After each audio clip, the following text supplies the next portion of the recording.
ओ सुतली साहब ओए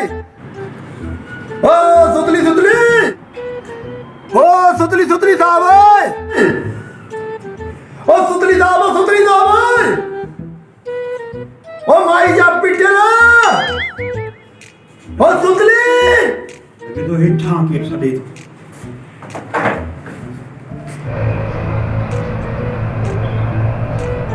अरे तू ओ बाबा हेठ लैया हिते बुधा गर्मिया ओ बाबा हेठ लैया चाहे अरे बाबा तू हिकिड़ो मिंट हेठ ते लैया 5 मिंट सिर्फ़ु तुंहिंजा खपनि 5 मिंट अच्छा बाबा पोइ छा आहे दोस्तनि लाइ माण्हू जान बि क़ुर्बान कंदा आहिनि तूं कहिड़ो दोस्त जल्दी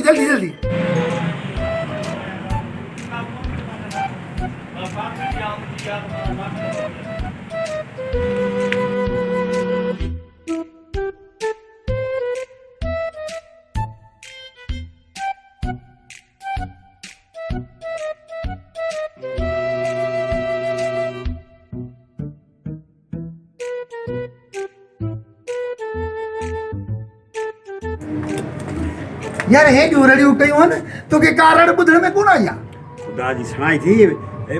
गर्मी लगी पिया ॿियो हे ॾाकण लहण मथे चढ़ण को सोलो आहे यार हे ॾाकण लहण सोलो आहे माण्हू कंहिंजो कमु हुजे ज़रूरी छा आहे मसलो ॿुधा जान छॾा यार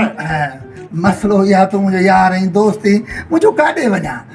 हीअं कर मूंखे 20 रुपया कटिया ॾे त मां वञी अब्दुल्ला होटल ते चाहिं पिया 20 रुपया तोखे चांहि लाइ ॾियां कट जा तूं वञी चांहि पीअंदे ईअं जो हणाए ते ईअं किलो सिंग कढी वरी चटराए छॾी निभागा पोइ उहा ॻाल्हि उते करियां त मां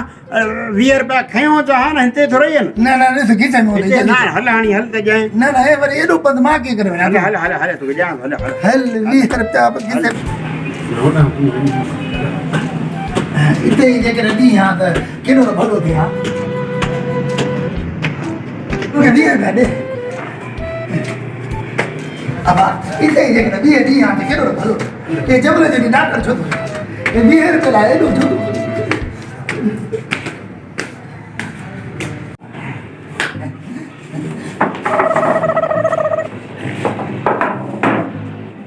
हा हाणे ॿुधा छा बि चई बाबा असल में मूंखे चांहि जी ॿाड़ लॻी ऐं 20 रुपया ॾे त मां अब्दुल्ला वारी होटल ते कट पिया हा न हे 3 ॾाकूं चढ़ी आहीं मज़ो आई तकलीफ़ थी न ॾाढी हाणे यार मसलो इहो आहे जो मूंखे 3 महीनो आहे पघार कोन मिली आहे 20 रुपया मूं वटि कोन्हनि यार माफ़ कजां हाणे तूं वञी सघीं अरे शर्म नथो अचे